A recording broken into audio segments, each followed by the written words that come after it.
गंगोत्री से कलश यात्रा लेकर बागेश्वर धाम के पीठाधीश्वर धीरेन्द्र शास्त्री के दरबार में जाने वाली मेडिकल की स्टूडेंट शिवरंजनी गुरुवार को 39वें दिन बांदा पहुंची। शिवरंजनी यहां के प्रसिद्ध संकट मोचन हनुमान मंदिर में रुकी है। शिवरंजनी आज अपनी कलश यात्रा लेकर बागेश्वर धाम के लिए रवाना हुई। वहीं शिवरंजनी ने बांदा के संकट मोचन मंदिर के साधु संतों का आशीर्वाद भी प्राप्त किया। साधु संतों ने भी उनकी मनोकामना पूर्ण होने का आशीर्वाद दिया। 20 वर्षीय शिवरंजनी इन दिनों चर्चा में है। गुरुवार शाम वो बांदा पहुंची। शिवरंजनी यहां के प्रसिद्ध संकट मोचन हनुमान मंदिर में प्रार्थना की। हालांकि चर्चा में यही है कि शिवरंजनी ने धीरेन्द्र शास्त्री से विवाह करने की मनोकामना मांगी है, लेकिन जब सवाल हुआ तो शिवरंजनी इस बात को खुलकर कहने में कतराती हुई नजर आई है।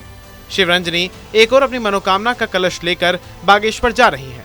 साथ ही धीरेन्द्र शास्त्री को प्राणनाथ भी बता रही हैं। दूसरी तरफ बाबा बागेश्वर उन्हें बिटिया बोल रहे हैं। शिवरंजनी से जब दूसरा सवाल हुआ, धीरेन्द्र शास्त्री ने अगर शादी से इनकार कर दिया तो आप आगे क्या करेंगी?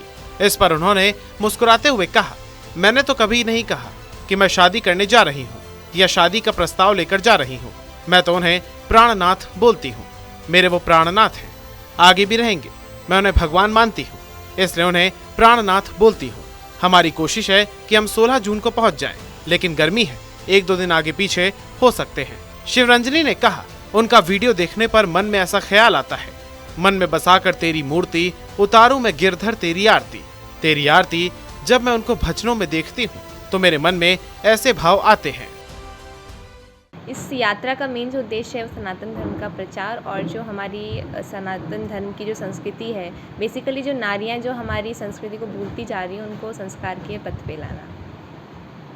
कब यात्रा शुरू की थी और कब पहुंचेंगी? 1 मई से हमारी यात्रा शुरू हुई थी गंगोत्री धाम से और ये बागेश्वर धाम जाएगी।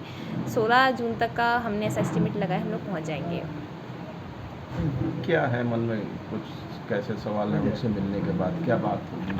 फिलहाल तो इस बारे में कुछ सोचा नहीं है कि वहाँ जाके क्या बात होगी या क्या करना है। इवन मुझे ये भी नहीं पता कि उस दिन वहाँ वो धाम पे हैं भी या नहीं, लेकिन बस एक उम्मीद है कि बालाजी सरकार से जो भी मैंने अर्जी लगाई वो पूरी हो जाएगी। इससे पहले कभी मिली उनसे? नहीं, कभी नहीं मिली। और मैं तो बागेश्वर धाम भी पहली बार जा रही हूँ। हाँ, मेरे परिवार के लोग जा चुके हैं 5-6 बार। आप MBBS की छात्रा हैं और इसके बाद इस तरफ कैसे रुकी? इसका जो मूल श्रेय जाता है वो जाता है जगतगुरु शंकराचार्य स्वामी स्वरूपानंद जी महाराज को, क्योंकि उनके परिवार से हमारा परिवार ताल्लुकात रखता है। मेरे पिताश्री उनके रिश्ते में भतीजे लगते हैं और उन्हीं की एक प्रेरणा से हम लोगों ने शनिवार रविवार को, बचपन से मैं करती आ रही हूँ निःशुल्क सेवा। वृद्धाश्रम अनाथाश्रम गौशाला में हमारा एक प्रोडक्ट चलता है मार्कंडेय दर्दनाशक तेल। शर्तिया इलाज करते हैं जिनके जॉइंट पेन होते हैं, घुटना कमर गठियावाद साइटिका जोड़ों का दर्द, उसको हम ठीक करते हैं।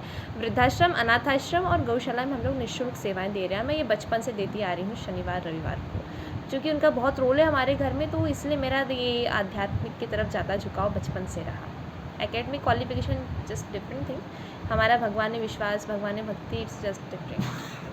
तो ये भी चलती रहेगी शिक्षा? हाँ, चलती रहेगी। वो तो चलती रहेगी, वो तो एकेडमिक तो कभी ख़त्म होनी ही नहीं है बचपन से, तो बस। लेकिन भगवान में मैं बहुत विश्वास रखती हूँ, बहुत स्पिरिचुअल और रिलीजियस हूँ, तो ये इसको मैं भगवान की भक्ति को नहीं छोड़ सकती किसी भी हाल में। क्या कुछ विशेष है, जैसे शादी वगैरह की बात सुनने में आ रही है, आपकी इच्छा है कुछ ऐसा भी है? देखिए, यात्रा तो वर यात्रा, पद यात्रा को वर यात्रा बना दिया है। कई लोग स्वयंवर यात्रा, एक मैं देख रही थी बारात की यात्रा। जो भी देखो, इसमें जो भी सच्चाई है, सब हमारे पूज्य महाराज श्री प्राणनाथ हैं, करुणानिधान है, अंतर्यामी है। डायरेक्टली कहा तो भगवान ही है मेरे लिए, तो परमेश्वर।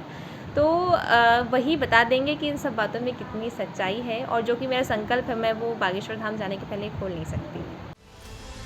शिवरंजनी ने आगे बताया, मैं मेडिकल की स्टूडेंट हूँ। ये यात्रा गंगोत्री से निकली है, बागेश्वर धाम जा रही है। शिवरंजनी बाबा को फरवरी 2021 से जानती है, उन्हें फॉलो भी करती है।